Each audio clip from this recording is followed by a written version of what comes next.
Whose information do you trust? I don't trust anybody's right now. None of us know. I've lost 15 pounds because I'm up every night worrying about my granddaughters. Like, what am I exposing them to something that's going to hurt them down the line? I'm 61. I'm not worried about myself, but I worry about them. They're my responsibility, and we got to get answers. I'm more or less so worried about who's supervising Norfolk Southern. I mean, it's supposed to be the EPA, but when the decisions were made to put a big hole in our town and dump oil in it and whatever else it was, because we really have no idea what it was, whose decision was that? Was Governor DeWine there to ask any questions as to, is this really the best idea? Or was it just Norfolk Southern making all the calls and people just agreeing like puppets? We're not puppets, we're people. We live here. We have families, we have businesses, I have multiple rental properties here, people that I care about. It's not acceptable. What is your name? Sorry. Giovanni Irizarry. You don't need to spell that, please. Spell it? Giovanni. First name, last name, Irizarry. I-R-I-Z as in zebra, A-R-R-Y. And how long have you been here, and do you want to stay? I mean, I've been here since 2018. Honestly, I didn't think much of the community until I got to know people.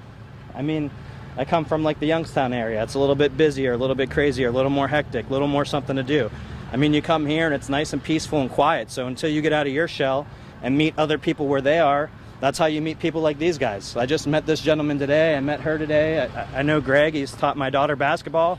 I mean, it's not just a small hick town where people don't make money, because there's a lot of successful people here that own properties and own assets. And the way they portrayed us on the news in the very beginning, which took like a week, by the way, because we were all hashtagging all of you guys and all the government officials. I mean, it's just crazy. Like, we're not in a third world country. We're in the United States of America. This is sad, very sad. You bring up a point that you're concerned a lot of the people doing the work are hired by Norfolk Southern. Yeah. At the same time, everybody, you four, your state, your U.S. senators and everyone else are saying Norfolk Southern has to pay for all this. So how do you balance making them pay and then not trusting them when they hire people to do the job? So when this all first started, I hired someone to clean my house.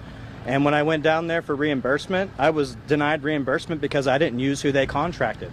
Shouldn't it be my choice, the people's choice? We're in the United States. They should pay. Is it hard to cut a check for a different business other than the one you want me to go to? Come on, it's not hard. I write checks all the time. It's not hard, you know that. The people that you've met since you've been here since 2018 and you've gotten to know, has it been, as some people mentioned, that they've already moved out? And how is that affecting? Yeah, there's a lot of people actually that won't come home, and houses are going up for sale. And I mean, I'd imagine some people would move in because it's cheaper real estate. I mean, I don't know. But since we've been from the evacuation to now, we've had many symptoms and like issues and respiratory problems and headaches and fighting vertigo. I mean, I had to fly my mom to California because she couldn't breathe here anymore. I mean, that's not something I need to do. That messes up my whole 10-year plan that I have going on as a 31-year-old person. You know, self-employed, halfway retired. That messes up a lot of things for people. All of this. And no accountability. We're all trying to come together. Thank God we have Erin, because she does help us like try to figure things out that we are bringing to the table to her. And like, we all have different pieces of information based off of the derailment, you know what I mean, that we're able to kind of piece together as citizens. But why do we have to do that? Where's the EPA? Why aren't they working for us? That's the question. Why are they gathering information from the citizens? So we need an outsider. But when we ask questions, they're directed not to tell us anything. Right. So we're supposed to feel safe. We're supposed to feel like they're working for us. It's all bullcrap.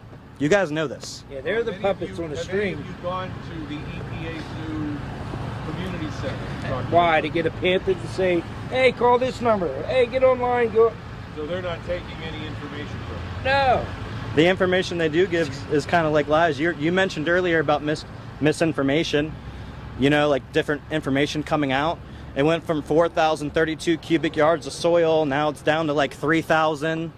You know, that contaminant soil at ground zero. How do those numbers compel each other? Like, who is holding them accountable? We don't live in a third world country. This shouldn't be this hard. Clean it up. You made a mistake, clean it up. You didn't make one mistake, you made two. You wrecked into us, and then you blew us up. Clean it up.